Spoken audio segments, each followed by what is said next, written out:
নমস্কার। আমরা রাজ্য কোষাগার থেকে বেতনপ্রাপ্ত শ্রমিক, কর্মচারী, শিক্ষক, শিক্ষাকর্মীদের যৌথ মঞ্চের পক্ষ থেকে সামগ্রিক কর্মচারী সমাজ তথা রাজ্যবাসীর উদ্দেশ্যে আমরা যে বিবৃতি বা যে বার্তাটা নিয়ে আপনাদের সামনে হাজির হতে চাই, যে দেখেছেন আপনারা গত 13ই মার্চ রাজ্যের সমস্ত অংশের শ্রমিক, কর্মচারী, শিক্ষক, শিক্ষাকর্মী, বোর্ড, কর্পোরেশন, পৌরসভা, পরিবহন সমস্ত অংশের শ্রমিক, কর্মচারী, শিক্ষক মহাশয়গণ ঐক্যবদ্ধভাবে যে ধর্মঘট করেছেন, রাজ্য প্রশাসনকে স্তব্ধ করে দিয়েছেন, তার প্রতিফলন হিসেবে গত 15ই মার্চ রাজ্যের মাননীয় মুখ্যমন্ত্রী প্রাথমিকভাবে টুইট করে এবং পরবর্তীতে বিভিন্ন সংবাদ মাধ্যমের মাধ্যমে প্রকাশিত হয় যে রাজ্য সরকার সুপ্রিম কোর্ট নির্ধারিত যে মহার্ঘ ভাতার বকেয়া অর্থ তারা প্রদান করছেন, এবং প্রদান করছেন শুধু তাই নয়, রাজ্যের সমস্ত অংশের অবসরপ্রাপ্ত কর্মরত কর্মচারী, বোর্ড, কর্পোরেশন, মিউনিসিপ্যালিটি, পঞ্চায়েত সকল অংশের অধিকৃত সংস্থার সকল কর্মচারীরাও এই সুযোগ পাবেন। ফলাও করে প্রচার করা হয়েছে ঠিক নির্বাচন ঘোষণার 45 মিনিট পূর্বে। আমরা দেখেছি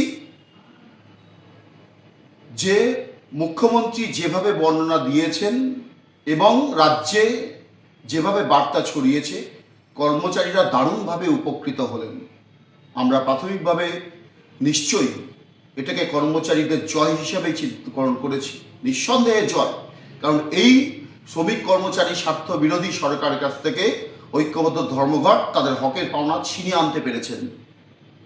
কিন্তু কার্যক্ষেত্রে গতকাল যখন 3টে আদেশনামা প্রকাশিত হলো, 996, 997, 998, তার মধ্যে দিয়ে রাজ্য সরকারের প্রকৃত অভিসন্ধিটা পুনরায় প্রকাশিত হলো, যেটা রাজ্য সরকার দীর্ঘদিন ধরে সুপ্রিম কোর্টের কাছে বিভিন্নভাবে নানান অনীহা করে কর্মচারীদের বঞ্চিত করে রেখেছিলেন। সুপ্রিম কোর্ট নির্দেশ দিয়েছে ক্যাটাগরিক্যালি 2008 সাল থেকে 2019 সাল পর্যন্ত যে মোট এরিয়ারের অর্থ হয়, যেটা কর্মচারীদের হকের পাওনা, সেই এরিয়ারের 25% ইমিডিয়েট এবং বাকি 75%-এর একটা ইনস্টলমেন্ট 31 মার্চের মধ্যে রাজ্য সরকারকে প্রদান করতেই হবে। তার মধ্যে রাজ্য সরকার আবার রিভিউ পিটিশন জমা দিয়েছেন। হঠাৎ করে আমরা দেখলাম নির্বাচন বড় বালাই।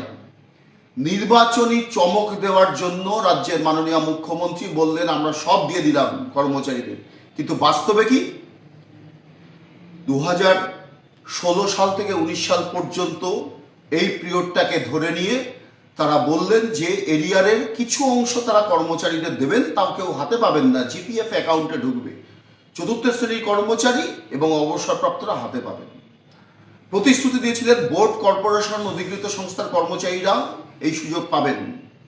আদেশনামা প্রকাশিত হলো যে বোর্ড, কর্পোরেশন বা অধিকৃত সংস্থার ক্ষেত্রে তাদের কনসার্ন ডিপার্টমেন্ট বা দপ্তরগুলো সেখানে অ্যাসেস করবে, করে নিয়ে তথ্য ফিনান্সকে দিলে অর্থ দপ্তর যদি অনুমোদন দেয় তাহলে তারা সেই অর্থ পাবেন। তাহলে এইটা চূড়ান্ত অনিশ্চিত, যেটা কখনোই 31 মার্চের মধ্যে সম্ভব নয়।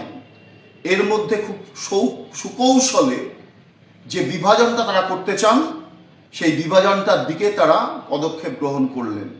2008 সাল থেকে 2015 সাল পর্যন্ত যে সুপ্রিম কোর্টের যে নির্দেশ, যে সময়কাল, সেই সময়কালটাকে তারা বাইরে রাখলেন এবং সেটা কতদিনে মীমাংসিত হবে তার কথা উল্লেখ নেই। কটা ইনস্টলমেন্টে কর্মচারীদের দেওয়া হবে, শিক্ষক মহাশয়দের দেওয়া হবে, সেটাও কোনো কিন্তু উল্লেখ করা হয়নি। আসলে আমাদের মনে হয়েছে যে নির্বাচনী চমক হিসাবে এটা দিয়ে বিভ্রান্ত করতে চেয়েছেন রাজ্যের শ্রমিক, কর্মচারী সহ আপামর মানুষকে, যাতে তারা এই সরকারের মহানুভবতা প্রতিফলন তারা দেখতে পান। কিন্তু আমরা মনে করি যে এই 3টে আদেশনামা কার্যত সুপ্রিম কোর্টের যে ডাইরেকশন তাকে ভায়োলেট করেছে। ফলে আমরা সিদ্ধান্ত নিয়েছি যৌথ মঞ্চের আহ্বানে আগামীকাল 18ই মার্চ ছুটির পর কলকাতায় কেন্দ্রীয়ভাবে প্রতিবাদ মিছিল সংগঠিত হবে।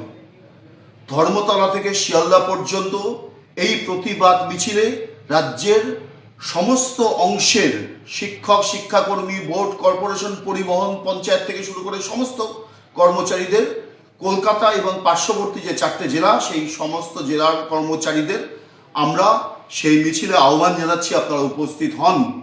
যে ঐক্যবদ্ধ আন্দোলনের প্রতিফলন আমরা 13ই মার্চ দেখাতে পেরেছি। আগামী দিনেও ঐক্যবদ্ধ আন্দোলনের ক্ষেত্রকে আরো বৃহত্তর প্রসারিত করে বৃহত্তর সংগ্রামে যাওয়া আমাদের এই সময় দাঁড়িয়ে কাজ হিসেবে এসছে। অস্থায়ী কর্মচারীদের যে দাবি নিয়ে আমরা ধর্মঘট করেছিলাম, সেই অস্থায়ী কর্মচারীদের বিষয় নিয়ে একটি কথাও বলা হয়নি, নিয়মিতকরণের বিষয়। 4% মহার্ঘ ভাতা বাজেটের মধ্য দিয়ে প্রতিশ্রুতি দিয়েছেন, কিন্তু তা এখন পর্যন্ত তার কোনো আদেশনামা প্রকাশিত হয়নি, নির্বাচন ঘোষিত হয়ে গেছে।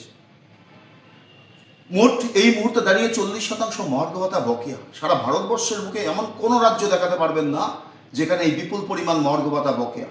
7ম বেতন কমিশনের গঠন এর কথা বাজেটে বলেছেন। 7ম বেতন কমিশন গঠন করতে গেলে 40% বকেয়া মহার্ঘ ভাতা প্রদান করেই 7ম বেতন কমিশন গঠন করতে হয়, এবং শুধুমাত্র বাজেটের মধ্যে দিয়ে শুধু নির্বাচনী প্রতিশ্রুতি নয়, তাকে কার্যকরী কবে থেকে হবে, কবে থেকে গঠন করবেন তার সুনির্দিষ্ট নির্দেশ রাজ্য সরকারকে প্রকাশ করতে হবে। সর্বোপরি রাজ্যে যে বিপুল শূন্য পদ, বিপুল বেকার বাহিনী অবস্থান করছেন, সেই শূন্য পদে স্থায়ী নিয়োগের মধ্যে দিয়ে যাতে সেই বেকার সমস্যার সমাধান করা যায়, এ ব্যাপারে রাজ্য সরকারের দিশা কি, এই কটি প্রশ্নকে সামনে রেখেই আমরা সকলে একত্রিতভাবেই প্রতিবাদ মিছিল সংগঠিত করব। কলকাতায় কেন্দ্রীয়ভাবে হবে, জেলায় জেলায় প্রতিবাদ মিছিল করতে হবে, এবং এই প্রতিবাদ মিছিল কোনো বিভাজন নয়, বিভাজনের বিরুদ্ধে কর্মচারী নির্বিশেষে শিক্ষক মহাশয়, শ্রমিক, কর্মচারী সকলে একত্রিত হয়ে যাতে আমরা ঐক্যবদ্ধ প্রতিফলন দেখাতে পারি যে শাসক যতই আমাদের মধ্যে বিভাজন করতে চান, আমরা ঐক্যবদ্ধভাবেই আমাদের এই হকের পাওনা বুঝে নেব। সেই সংগ্রামে আগামী দিনে যাতে আমরা যুক্ত থাকি। আগামী কালকের প্রতিবাদ মিছিলের পাশাপাশি আগামী দিনে রাজ্যটাকে সুরক্ষিত রাখার যে সংগ্রাম, সেই সংগ্রামেও আমরা যাতে আমাদের উন্নত চেতনার পরিচয় দিই, সেই দায়িত্ব আমাদের একই সাথে রূপায়ণ করতে হবে। আমরা প্রত্যেকের কাছে আহ্বান রাখছি, ব্যক্তি, সংগঠন, মঞ্চ নির্বিশেষে আপনারা এই প্রতিবাদ মিছিলে সামিল হন। কর্মচারীদের রক্ষা করুন, অধিকার রক্ষা করুন, পশ্চিমবঙ্গকে রক্ষা করুন। সকলকে ধন্যবাদ।